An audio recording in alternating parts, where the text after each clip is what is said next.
Mark, give me the Zuck. But you can follow up and tell me what that means, and I'll try my best to do it for you.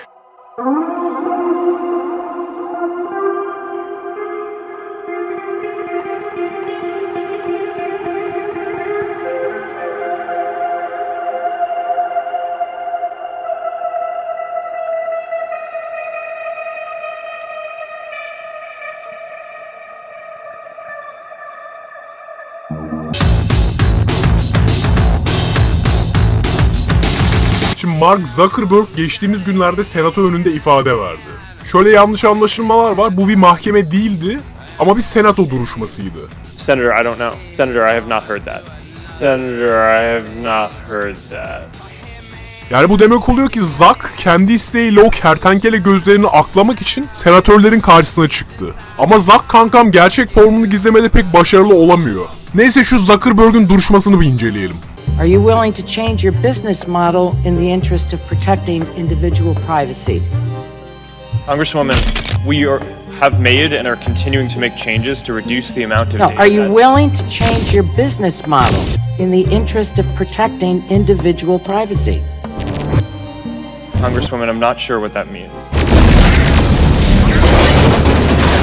Ya şimdi ben yıllardır bu eşek herifin güvenilmez biri olduğunu söylüyorum arkadaş. Kimse bana inanmıyordu. Ama bu duruşmada aslında farklı bir şey görüyorsunuz. Eski jenerasyondan kalma morukların yeni jenerasyon genç ve onlardan daha başarılı bir iş adamını ezmesi. Chairman, Mr. Zuckerberg, would you be comfortable sharing with us the name of the hotel you stayed in last night?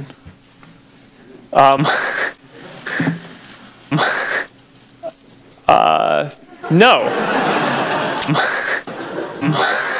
Bay Zuckerberg, dün gece hangi porno yıldızına bakıp 31 çektin? Bay Zuckerberg, dün gece hangi kebapçıdan lahmacun söyledin? Şimdi Zuckerberg kesinlikle bu dünyadan değil. Tam bir cyborg ayısı. Yüz ve mimiklerine baktığınızda da bunu anlayabilirsiniz. Abarttığımı mı düşünüyorsunuz? How do you sustain a business model in which users don't pay for your service? Senator, we run ads.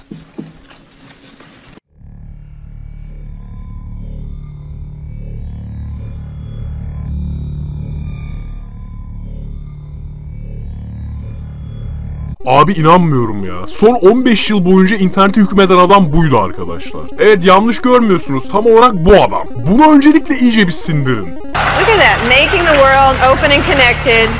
Stream graph platform and this weird symbol in the middle that is probably for the Illuminati.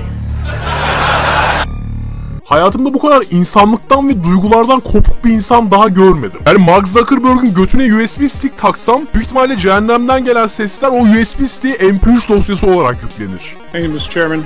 Thank you, Mr. Zuckerberg, for testifying here today. Do you have any idea how many of your users actually read? Şimdi benim anlamadığım şey şu arkadaşlar. Yıllar boyunca bu şekilde su içen bir adama nasıl güvenebildik? Şimdi MySpace.com'daki Tom'un tipi de garipti. Ama bu lavuğun imkanı olsa Barda filmindeki Nejat İşler'e dönüşebilecek kapasiteye sahip. Ya bu arkadaş ya ağır asosyal ya da Tetemera Gondi gezegeninden gelen uzaylıların yarattığı bir tane cyborg. Nasıl su içiyorduk ya? Şöyle mi su içiyorduk? Bir saniye. Yani zamanında hatornot.com diye bir site açıp oradan hatun düşürmeyi bekleyen bir tipe bu kadar güç verirseniz olacağı bu.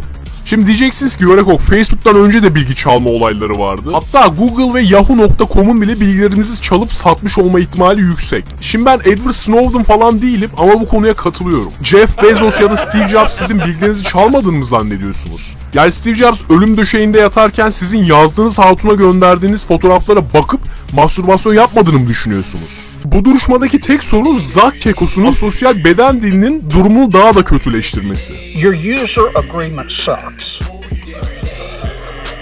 Our work with the special counsel is... Oğlum doğru düzgün tepki ver. Başlayacağım şu mimiklerine ha. Instances with Facebook.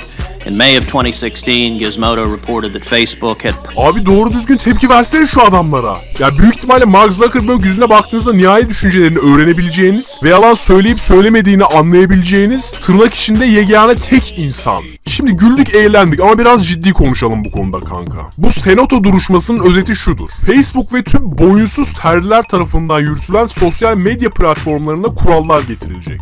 Hatta duruşmayı izlerken bir noktada Facebook'u tamamen kapatacaklarını düşündüm. Geçen videomda Facebook'u kapatın dediğimde diğer platformlar Snapchat, Instagram, Twitter ne olacak onları da kapatalım dediğinizi gördüm. Evet, hepsi aynı bok. Hepsi aynı bokun suyu ve yıllardır bilgileriniz çalınıyor. Ama şöyle bir güzel yanı var, bundan sonra hepsine regülasyon ve kurallar getirilecek. Geçenlerde Wall Street Journal'ın haberine göre Facebook kişisel verileri toplamanın en ince yollarını kullanıyor. Facebook'un gizlilik politikalarına dayanarak bir fotoğraf çektiğinizde bu fotoğraf için yazdığınız metin dahil pek çok detay analiz ediliyor. Fotoğrafın arka planda neleri içerdiği, fotoğrafta yer alan yabancı insanlar ve etiketlenen insanlar gibi pek çok veriyi elde ediyor. Yani lan Zuck bizi zaklamıyordur, benimle ne uğraşacak diye düşünmeyin. Unutmayın, Facebook şirketinde bir sürü stajyer çalışıyor ve yazıştığınız mesajlaşmaları bunların hepsi görmüş ve 31 çekmiş olabilir. Yani çoktan zaklandınız.